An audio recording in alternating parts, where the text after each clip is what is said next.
SBC Media. Welcome to iGaming Daily, analysing the news from the betting and gaming industry all over the globe. Supported by SBC Summit Latino America, bringing together the leadership teams and product specialists from retail and online operators in Latin American markets.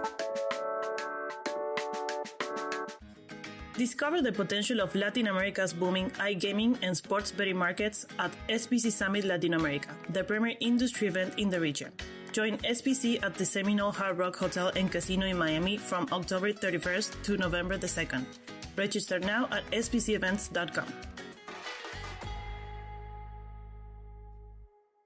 The relationship between professional football and the betting industry is in the spotlight again after it was revealed that Italy internationals Niccolò Fagioli and Sandro Tonali had bet on matches via illegal websites.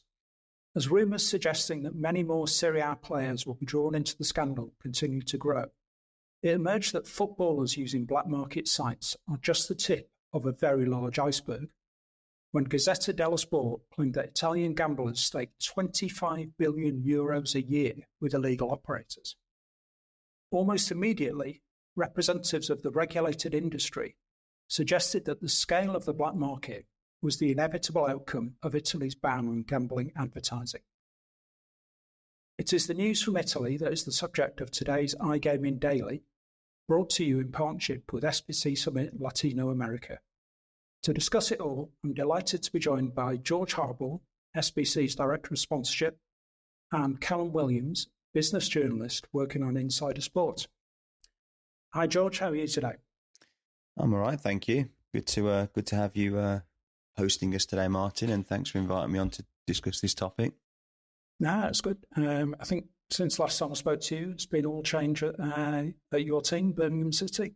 Wayne Rooney and Ned. Yeah, if we'd have got a positive result at the weekend, we could have a really long conversation about it, Martyn, but I think we'll cut it short given the fact that he's come in and lost his first game.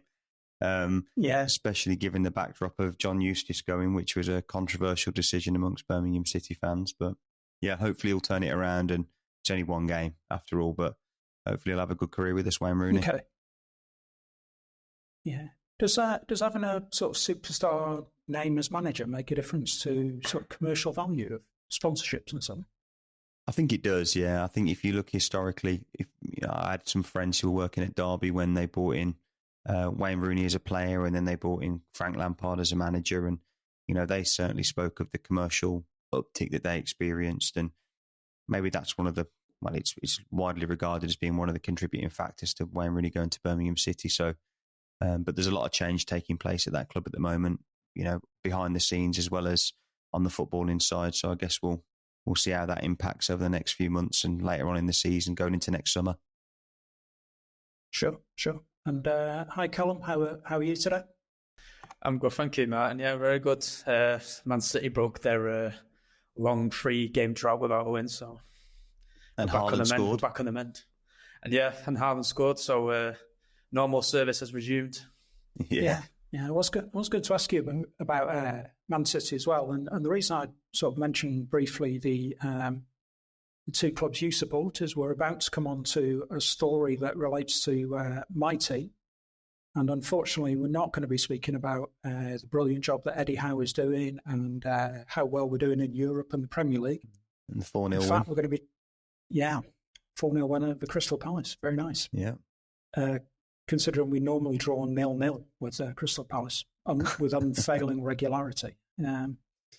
So the downside of this for us is obviously what's going on with Sandro Tonali, who was our big summer signing, the most expensive Italian footballer of all time, and looks like he's now facing quite a long suspension. So just to begin with, Callum, could you give us an overview of what's going on with this sort of Serie A illegal betting story? There's a lot of rumours about.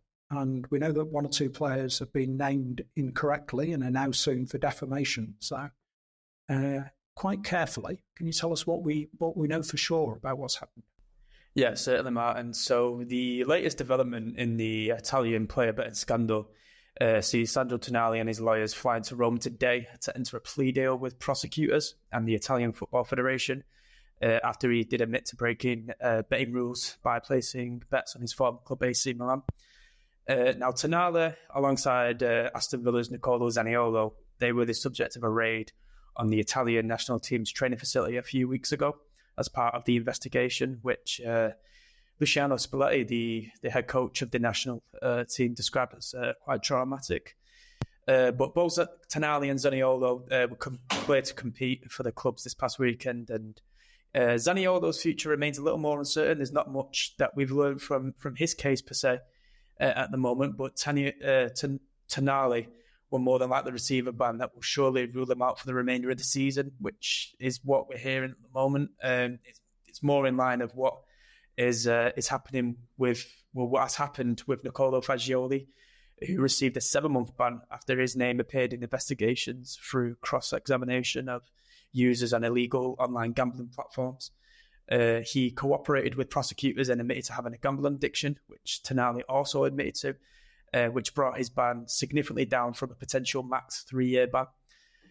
What's even more remarkable is that, and take this with a grain of salt, as this is alleged by celebrity Italian journalist Fabrizio Corona, is that up to 40 players are involved in this wider betting scandal. So, there's potential for this to be, even more damning. Right. Okay. And what sort of reaction has there been, within football itself, both in Italy and here in England?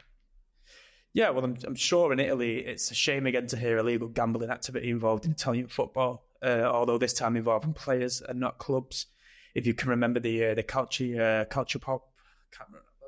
Calciopoli scandal of 2006 and the Tottenero scandal in the 1980s.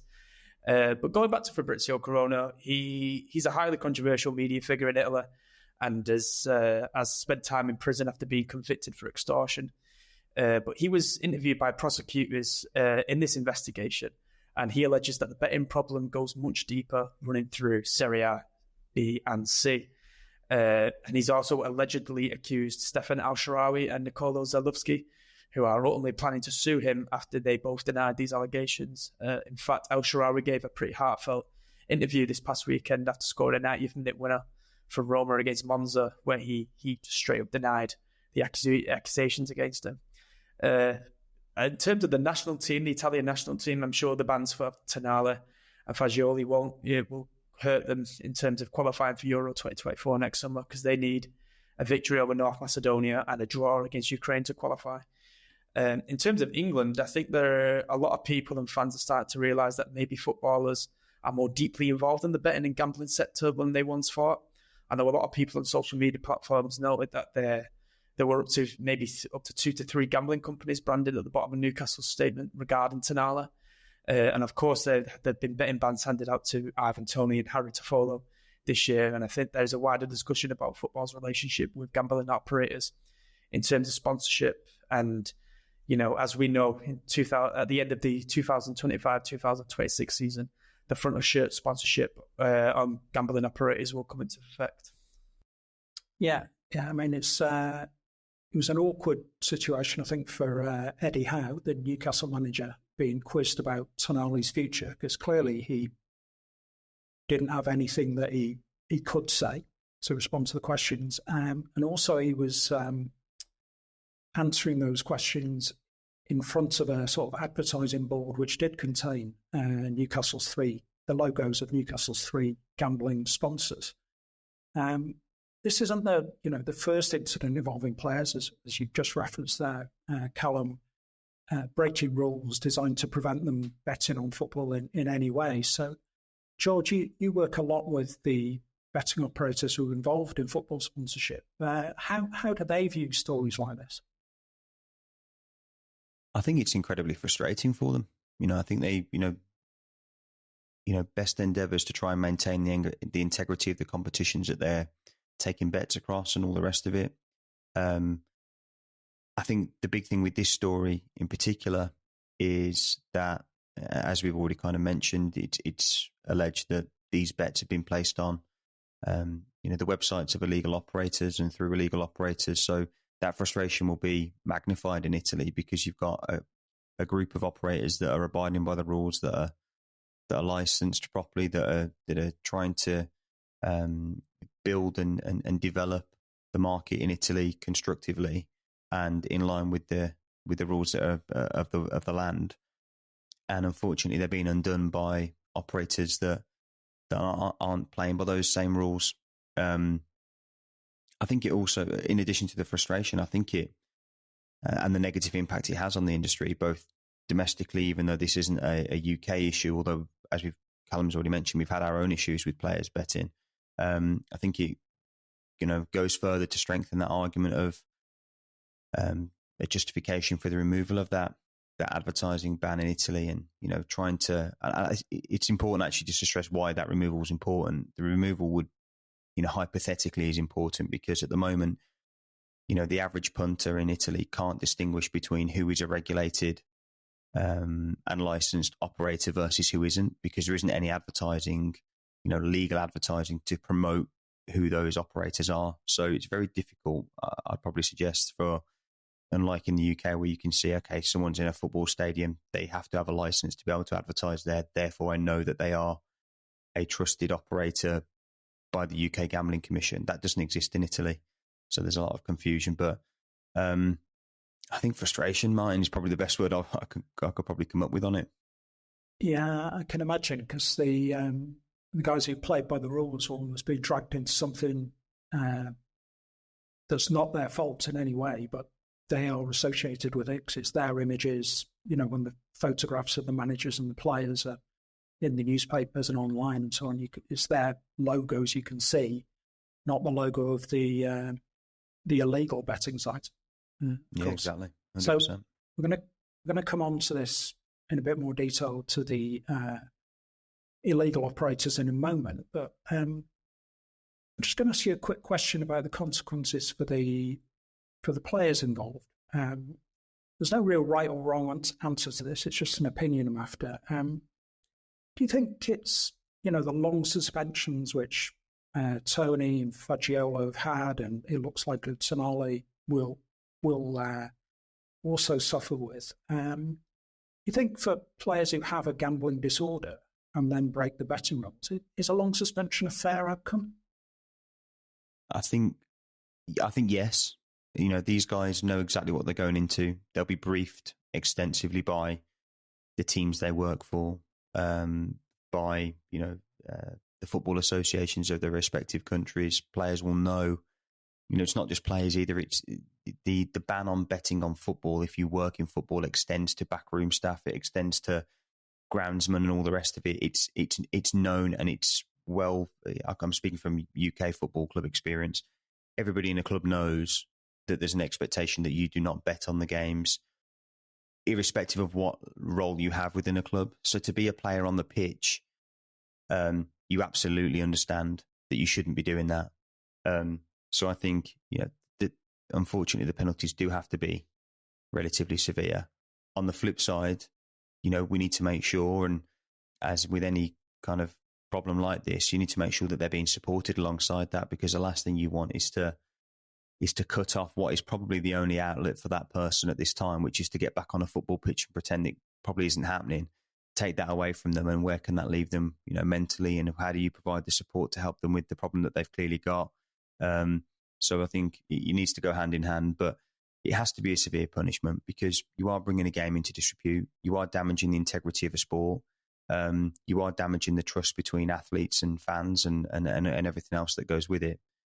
And that deserves a strong punishment, but with the support there to make sure that the player can, and whoever it is, it doesn't matter what sport it is, to be fair, but the athlete in question can come through the other side of it and be rehabilitated and all the rest of it. Yeah, in short, I agree with George. I mean, there's clear regulations and guidelines for the players, not just the players, but managers, coaching staff, etc., for them to abide by. So they should be briefed, and they will be briefed, and it's just about them whether they can take that on board. But like George also said, I think problem gambling awareness firms, they should be there to help them recover and make sure the integrity of the sport isn't compromised again, and then we can move forward with that. Yeah, think I'd agree with both of you there. The regulations, they have to look after the guy who's struggling with his addiction, but they also have to look after the wider public as well. I think the balance is about right at the minute. It's pleasing to see that the Italian Football Federation had mandated treatment as part of Fagioli's suspension. And he also, I believe, has to do... Yeah. And he also has to do some education sessions with clubs and young players and so on as part of his rehabilitation back into the game at the end of his suspension, which I think will be valuable as well. So I think it's up to 10 problem gambling awareness courses Fagioli has to do. Yeah, in terms as part of his terms of his suspension. Yeah, I think that message is probably going to be quite strong when young players see somebody who's played for the national team and he's still managed to end up in this position. So yeah, who's a young player himself. He's only 22 years of age. Fagioli.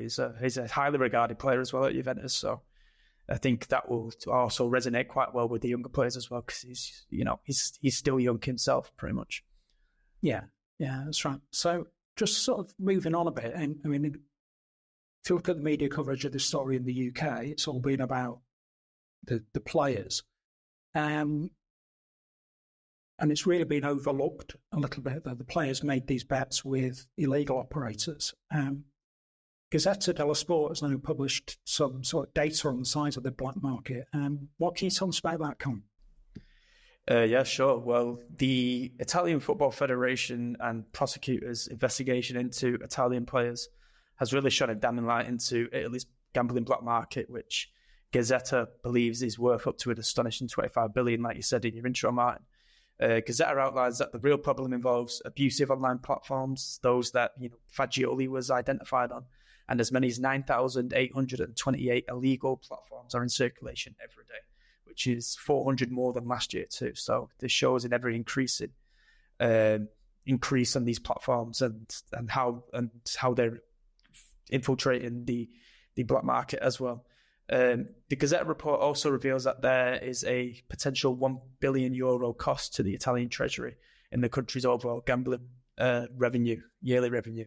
So my main takeaway from this and the last several weeks would be why these players engaging in these gambling activities and the easy access these black markets are, the easy accessible black market sites are having able to attract even the wealthiest of people.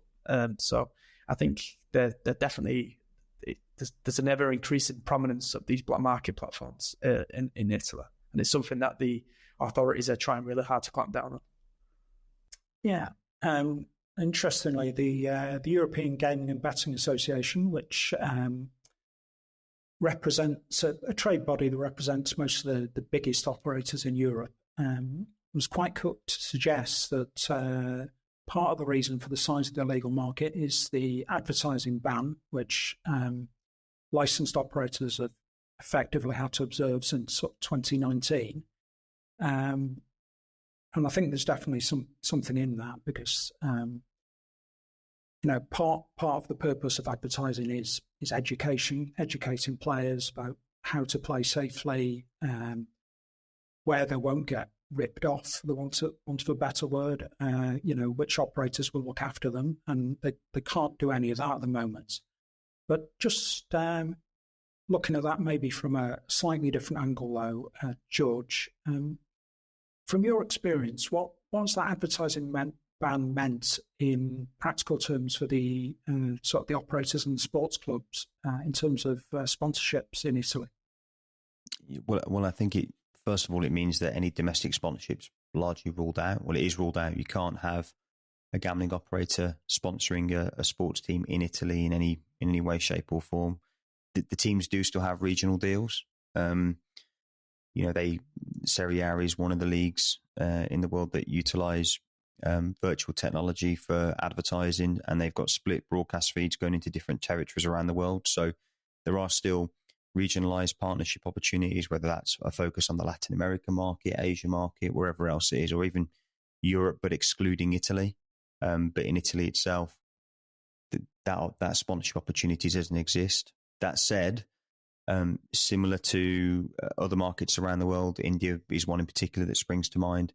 We have seen a rise of these infotainment brands, where the likes of Elliott, Vegas, or whoever else it might be, will still have partnerships with teams, but it will be to a news website instead of a direct gambling website.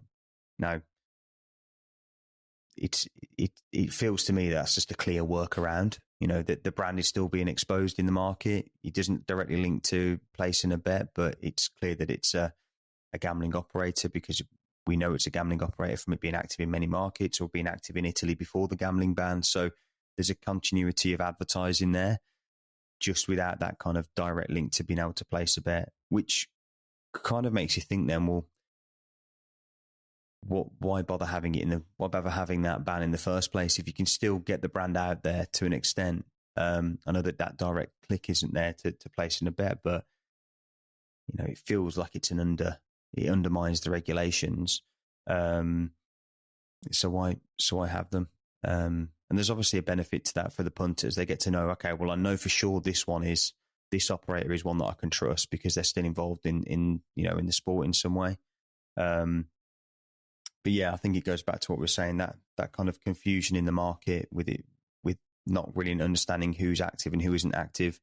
But without doubt, the Italian teams have had to adapt to losing a significant amount in revenue from sponsorship.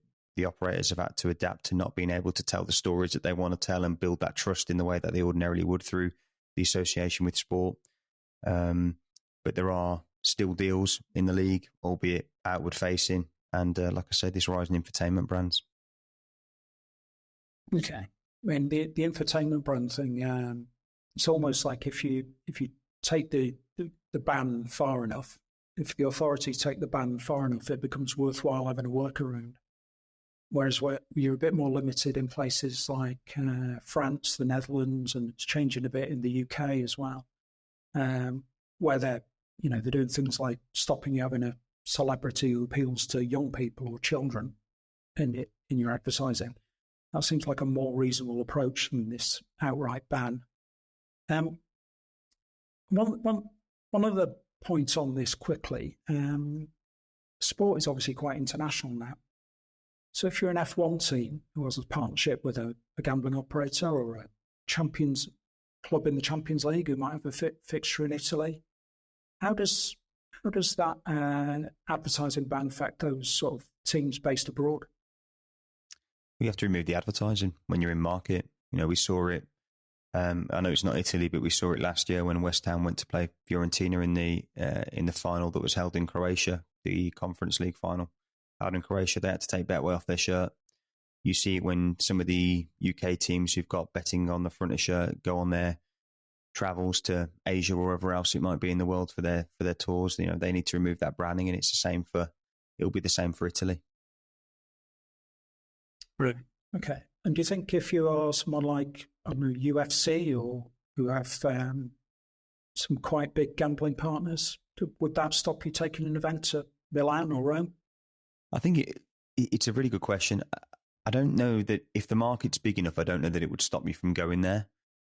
But it's certainly a consideration for sports where their main partners are gambling operators, and they know that ultimately to fund the event that they want to put on, they need to have a gambling partner, because in other markets it's largely the gambling partner that's the biggest sponsor. I think then it has a contributing factor to kind of going, okay, well, if we go there, we can't maximize a category that's usually very lucrative to us. So we know we're going to have to try and find those sponsorship pounds or sponsorship revenue from somewhere else. So I think ultimately, if there's enough of a market, it wouldn't deter somebody from going there, but it absolutely needs to factor into thought processes, knowing that this industry, this category, contributes massively to the commercial success of events and sports teams and leagues of different sports globally. Sure. And is there any sign of this ban on sponsorships and advertising changing in Italy? Certainly we know Serie A clubs have expressed a certain keenness for the government to ease those restrictions. Well, from conversations I've had, exactly as you just said there, Martyn, conversations I've had with clubs consistently, they talk of the hope, I guess, more so than anything else, of whether how advanced those conversations are in real terms. In the background, I'm not sure, but there always seems to be this hope that there might be a U-turn at some point. Similar with that in Spain as well, I guess. Speaking to the clubs there's always the hope that a decision will be made to reverse it. Yeah, just to piggyback on what George was saying there about the U-turn. I mean, when the Serie A and La Liga, well, particularly the Serie A, when they introduced the gambling betting sponsorship, they had to enact it after the 2020-21 season due to COVID and the potential reported €100 million loss that teams would face. And this is coming from an Athletic article, an in-depth Athletic article following the Premier League ban and what it can learn from Italy and Spain's bans. It outlined in as of December 31st, 2018, Serie A clubs had 15 sponsorship deals with betting companies, account to 2% of the league's total arrangements. Among some of these were Roma's $15.5 million deal with Betway for the training kit, and Lazio's front of shirt deal with Marathon Bet. So there was there were betting companies in the Italian league were quite commercially viable and valuable. So I think the recent ban on these as well is something that they're still coming to grips with, and maybe it'll happen slowly and they'll learn to accept it, or maybe there'll be a U-turn. It remains to be seen. But it feels like, well, more recently, as it's just recently been enforced, that it's kind of here to stay at the moment. I would believe. Yeah, I think so. I spoke to the chief executive of one of the big operators in Italy recently, and he said the government, he thinks they're just paying lip service to the idea of rethinking the ban, because Serie A clubs obviously have a certain influence and a reach into the population, so they like to be seen to be talking to those clubs.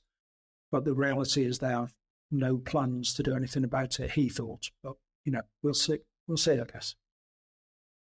So finally, just to bring things to a conclusion, and again, it's just sometimes it's just an opinion, I guess, rather than anything based in fact. But do you think gambling advertising bans actually help to achieve the authority's stated aim of reducing problem gambling? Me personally, Martin, I believe that operators are doing the due diligence by abiding by problem gambling promotions or broadcasts.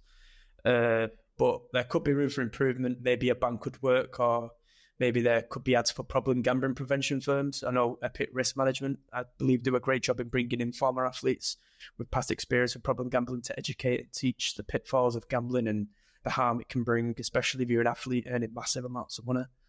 But to kind of tie it back to the football players and the potential betting breaches, there must be some form of correlation here with what we're seeing being charged for betting rule breaches, and whether this stems solely on sports relationship with operators. That remains unclear, as there are many variables at play, and not to mention the black market, which is having an influence on this as well. So I don't really foresee the Premier League as a use case going down an ad banning view yet.